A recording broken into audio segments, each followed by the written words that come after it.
berada di mulut, berarti kan berada di rongga mulut. Nah, sistem pengecapan ini juga tersambung dengan sistem saraf pusat ya, atau saraf kranial 1 ya, yaitu sarafnya itu saraf olfaktorius, rekan-rekan sekalian. Nah, ini dari otak, berarti kan datangnya dari otak. Nah, rekan-rekan sekalian perlu dipahami bahwa lidah atau sistem pengecap ini juga sangat erat hubungannya dengan lambung dan limpa ya, kalau Mas Taufik bilang. Tetapi ya lidah ini sebetulnya didominasi oleh kerja usus kecil dan kerja jantung, begitu. Nah, ini supaya nyambung dulu ke budayanya, rekan-rekan sekalian. Lidah ini ya satu perlambang bahwa lidah itu sama dengan pekerjaan. Pekerjaan, coba lidah rekan-rekan sekalian ya. Jadi apa sih sebetulnya lidah? Lidah itu ya pekerjaan. Dalam menuju pekerjaan mau aya kebutuhan primer, mau aya kebutuhan sekunder, mau aya kebutuhan tersier, mau aya limpa, bener nggak? Oke, makanya rekan-rekan sekalian, lidah itu bentuknya lope, sebetulnya love gitu ya, bener nggak? Eceng. Coba lihat, seperti itu. Ya. Nah, jadi lidah itu adalah salah satu faktor kenyataan dari cinta seseorang. Nah, kenyataan dari cinta seseorang, misal Om Lalan cinta anak anu terapi, nah anu terapi gitu ya, cinta apa nama gitu ya, nah gitu. Jadi intinya jadi kalau berbicara budaya dulu ya, menyambung dulu nih, lidah itu kan bisa mentransit ya yang namanya rasa ya, dari mulai yang paling depan nih. Yang paling depan itu diperuntukkan untuk rasa manis, benar nggak? Kedua dari depan, setelahnya satu cun dari depan, di pinggir lidah,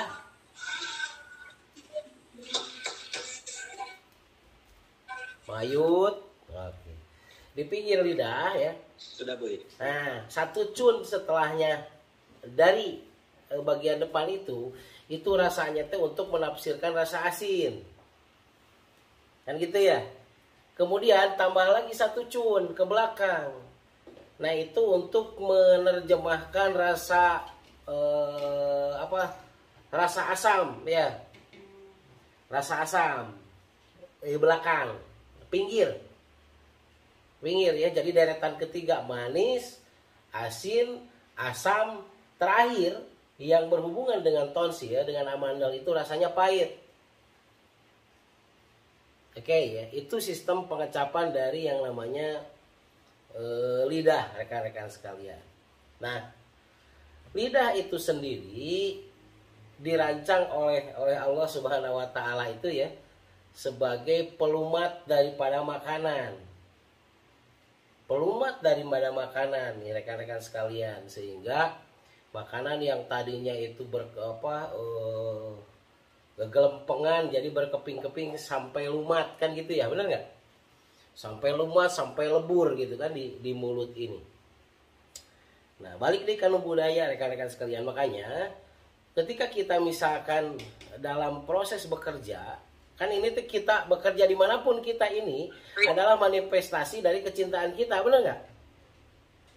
Aya nu jadi perawat, aya nu jadi dokter, aya nu tukang beca, kecintaan sebetulnya mah lebih cenderung cintana kadinya gitu loh, rekan-rekan sekalian ya. Nah, sehingga kalau dengan pekerjaan itu ya seperti halnya kerja dari lidah ini harus lebur, harus dilumatkan, harus bercampur antara petialin, tripsin, lipase, amilase, kan seperti itu ya. Dari mulai ego, keakuan, kemudian id, norma, dan lain sebagainya itu harus lebur kita di dalamnya. Nah, seperti itu.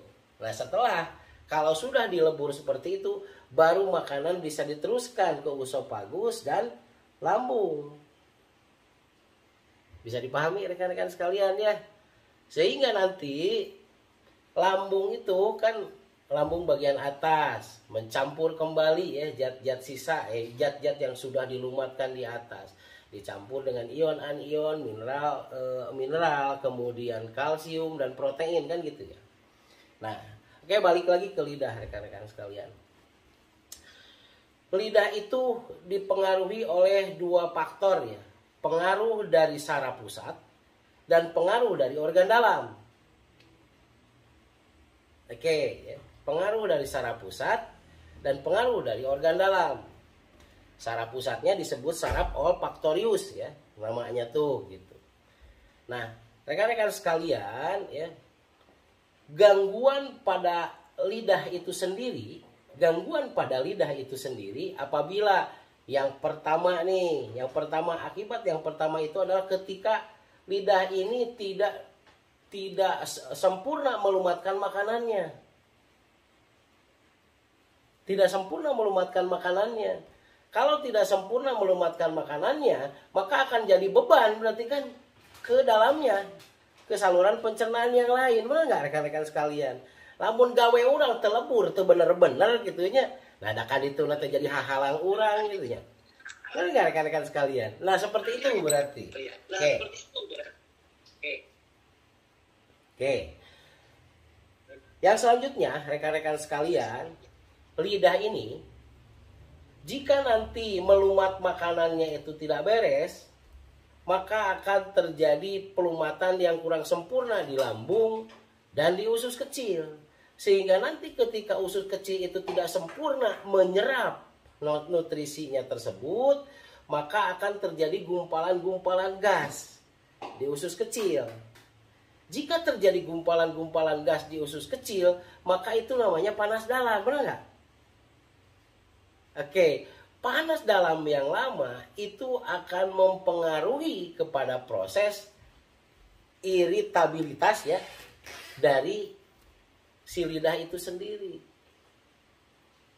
Bisa dipahami rekan-rekan sekalian ya, supaya sinkron.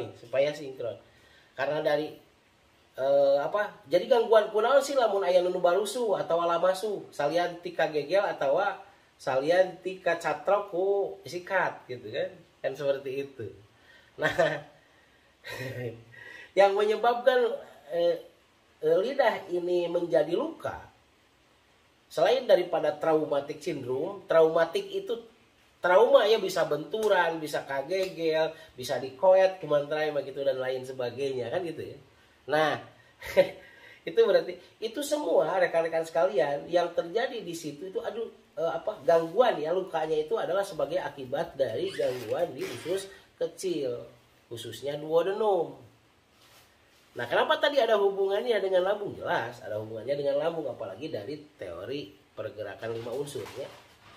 Oke. Itu berarti berbicara luka.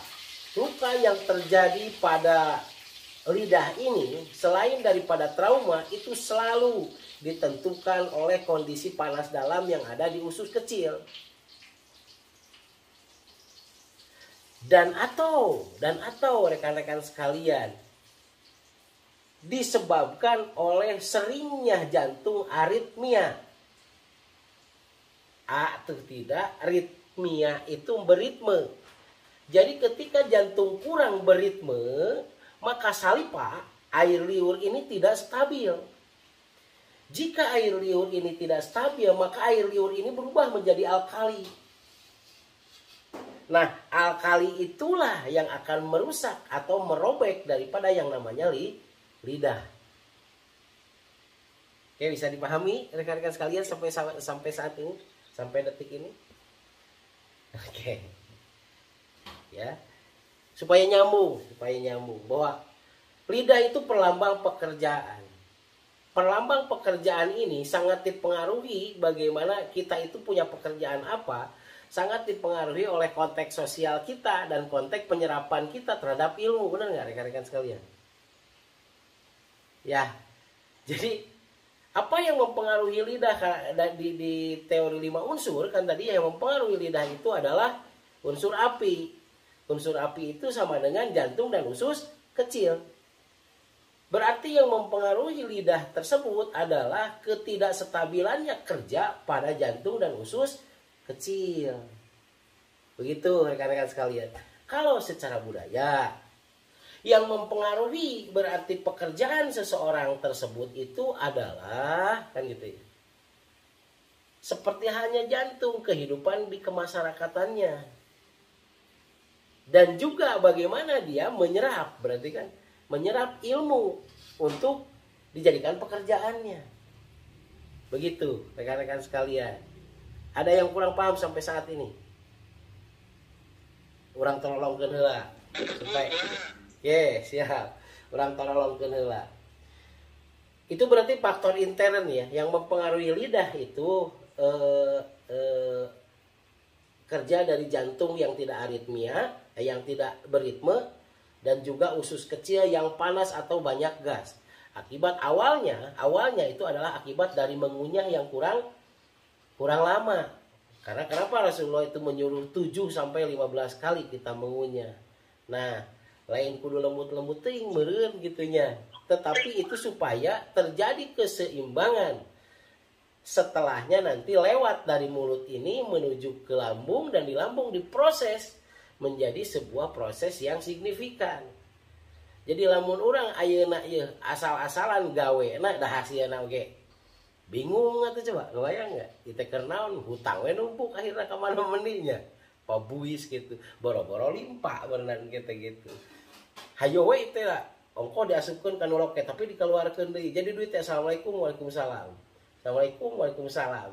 Tang ge assalamualaikum cicing lila gitu, begitu assalamualaikum deui geus tilu assalamualaikum ka 4 kalina ka waalaikumsalam gitu tah.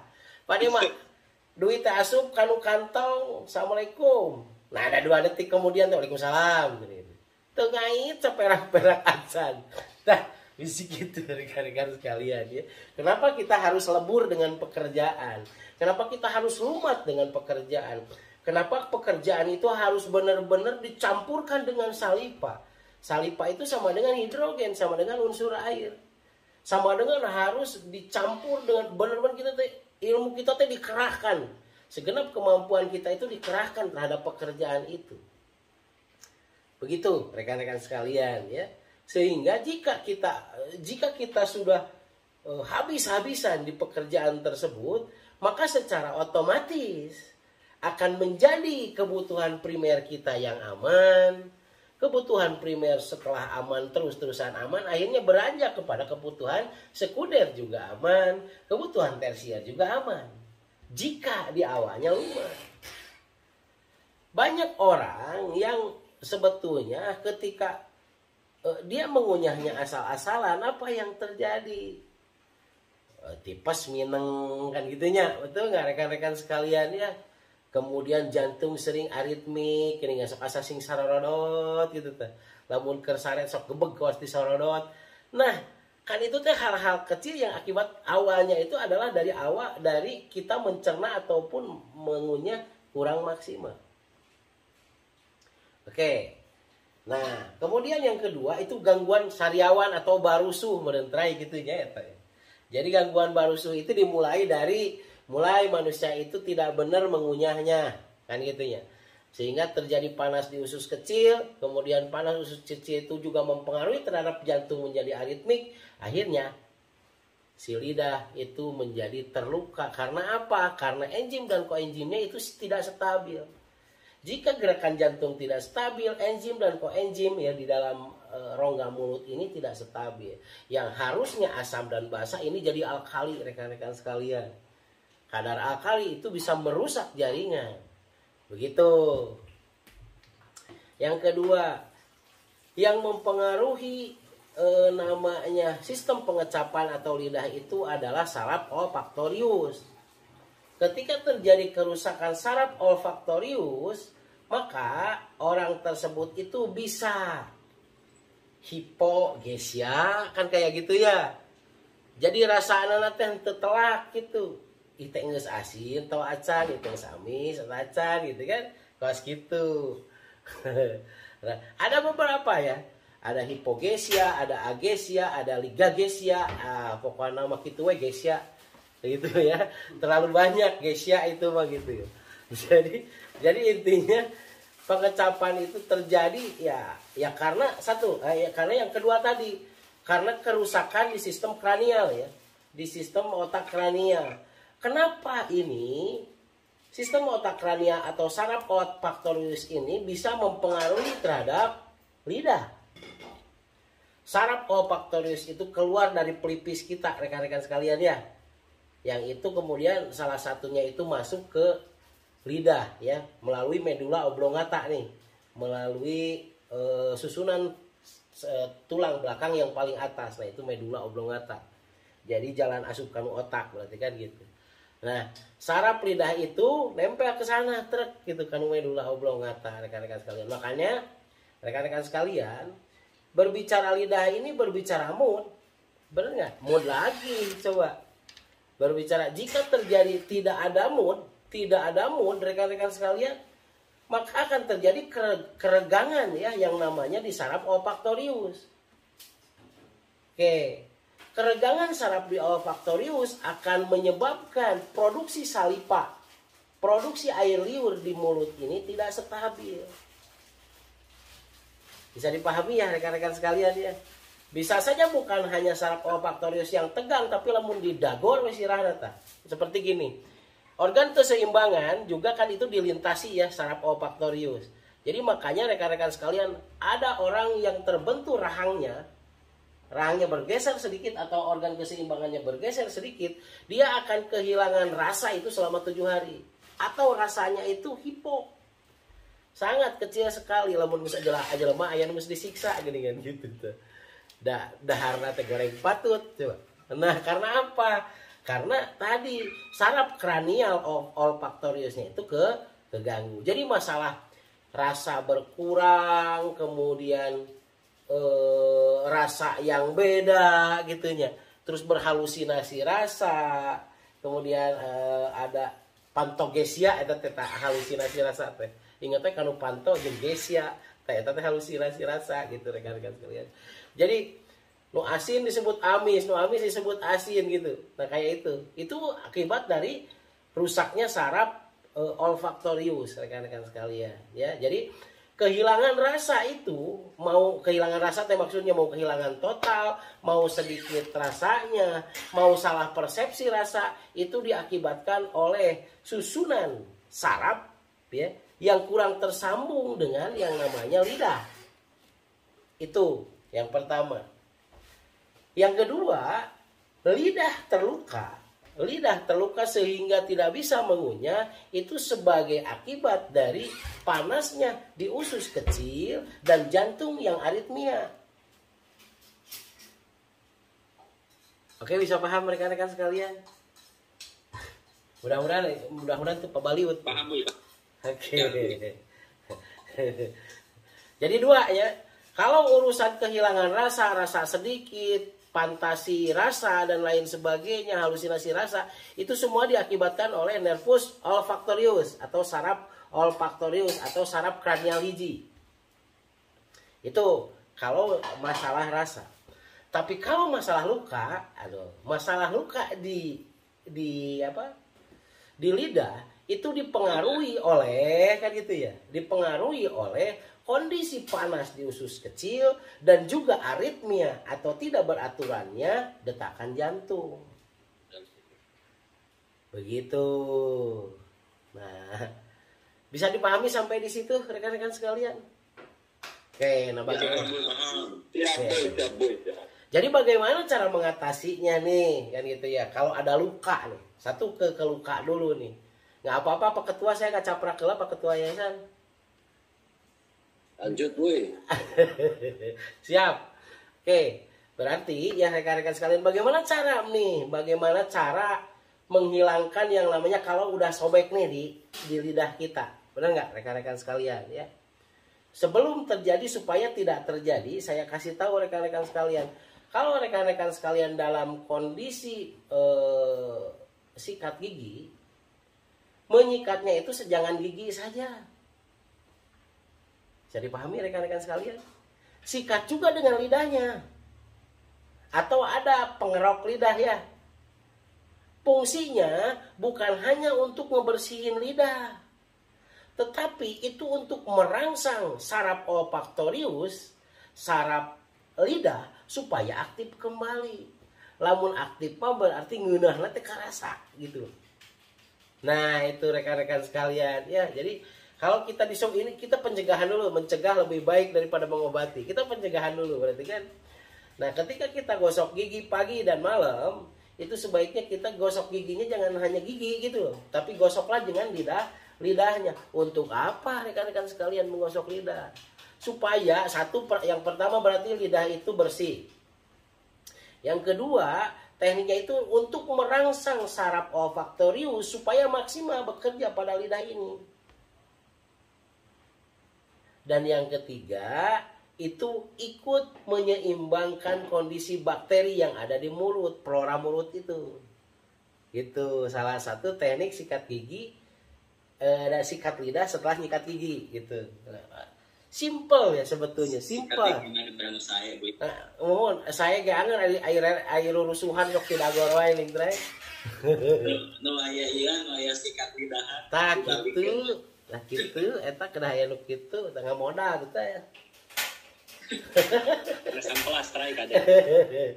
Nah itu ya salah satunya nih. Sekarang berarti bagaimana sudah terjadi luka?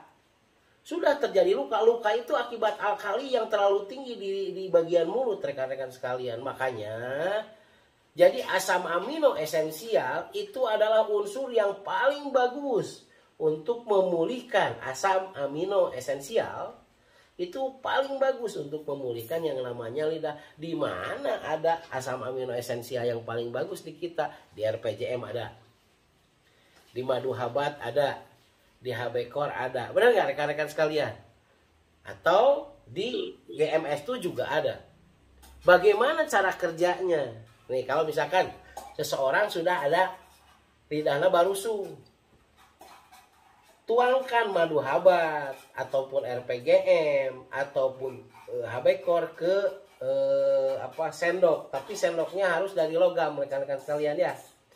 Nah, minum tuh si madunya, kemudian rekan-rekan sekalian tempel si logam tersebut, si sendok logam tersebut tempel di daerah yang nyeri dan lukanya, tempelin, tek.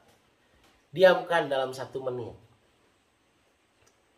Unsur logam pada asam amino esensial itu akan bisa mendesak kecepatan asam amino esensial itu bisa lebih 7 kali lebih cepat. Jadi maksudnya kenapa harus ditempelin? Supaya asam amino esensial tersebut itu sesegera mungkin pada waktu itu dia memperbaiki luka yang ada di lidahnya tersebut. Nah, dan kemudian dari dalamannya bagaimana? Kan juga usus kecil juga dan jantung juga aritmiknya harus stabil kan? Nah, di kita sebetulnya ada. Kan di kita ada teh BMT ya. Nah, teh BMT itu kan ada roselanya. Nah, di situ ada antioksidan, ada kolagen, ada vitamin C, rekan-rekan sekalian. Jadi, usahakan untuk meminum yang namanya teh celup teh celup. Nah, itu sebelum ditelan itu dia simpen dulu nih. Simpen dulu 3-4 detik mah gitu di mulut baru telan. Oke, bisa dipahami ya rekan-rekan sekalian ya. Selain daripada memperbaiki lidahnya itu sendiri, bisa memperbaiki juga kondisi yang ada di pencernaannya secara total. Oke, itu cara mengantisipasi yang namanya gangguan. Luka gangguan kan lidah teh lamun geus aya luka kan kaganggu pisan gitunya. Nah, gitu. Kemudian nih bagaimana kalau misalkan ada hipogesia, agesia, pantogesia gitunya. Lipoprogesia. Nah, bagaimana kalau itu terjadi? Rasa yang berkurang, rasa yang sensitif, terlalu sensitif itu amis sautik ini amis pisan, asin sautik asin pisan kan gitu seperti itu. Berarti kan itu nervus olfaktoriusnya itu rusak ya, benar nggak? Satu-satunya cara rekan-rekan sekalian yang paling efektif oleh kita adalah GM kepala dan totok muka. GM kepala dan totok muka ditambah dengan totok perut. Nah, itu cara yang paling efektif. Kalau mau menumbuhkan sinar damaha saeutik, bantu make tusuk jarum di zona kepala parietal. Parietal itu bagian samping rekan-rekan sekalian. Bagian samping ya. Bantai sugan 50 jarum atau itu kan. Bisa dipahami rekan-rekan sekalian ya. 10 torok tokun ke tukang terus gitu tuh 10 jaraknya sacun. Nah itu akan lebih efektif ya, efektif untuk penanganan yang namanya gangguan rasa ya, gangguan tasty disorder berarti kan tadi ya. Jadi gangguan rasa pada pengecapan seperti itu. Jadi balik lagi rekan-rekan sekalian, secara budaya organ pengecapan lidah ini adalah pekerjaan kita yang paling kita cintai. Pekerjaan kita yang paling kita cintai. Ketika kita sudah mempunyai pekerjaan yang sudah kita cintai, maka lebur lumatkanlah pekerjaan itu dengan diri kita. Tapi seperti hanya susunan lidah. Kita dalam melakukan pekerjaan itu satu, di awal itu harus manis. Di awal harus manis. Di awal harus berpikiran positif, lihat visi dan misi ke depan. Amis kan? Pak Ustadz laras gitu. Oke, kalau pekerjaan teh boga harapan, bener harapan amis bener nggak? Nah, boga harapan amis. Nu kadua, susunan letah nu kadua, rasa asin. Rasa asin dari natrium itu adalah rasa perlambang untuk sebuah keberanian. Lamun urang geus boga harapan, urang kudu boga kawani, seperti halnya natrium gitu loh. Wani we gitu kan. Kan seperti gitu. Nah, kalau sudah punya keberanian, maka seperti halnya lidah ini, di mana di belakangnya itu, di belakang rasa asin itu ada rasa kecut ya, ada rasa kecut ataupun rasa asam. Nah, berarti kita harus mempunyai antioksidan. Diamond must have endurance. Kan gitu ya. Jadi diamond itu, berlian itu mempunyai daya tahan. Apa daya tahannya? Itu asam gitu loh. Rekan-rekan sekalian ya. Kita harus seperti halnya asam. Seperti halnya asam itu menjaga antusias kan gitu ya. Nah, kalau sudah terjaga boga harapan kawaninya, antusias beregege gitu loh.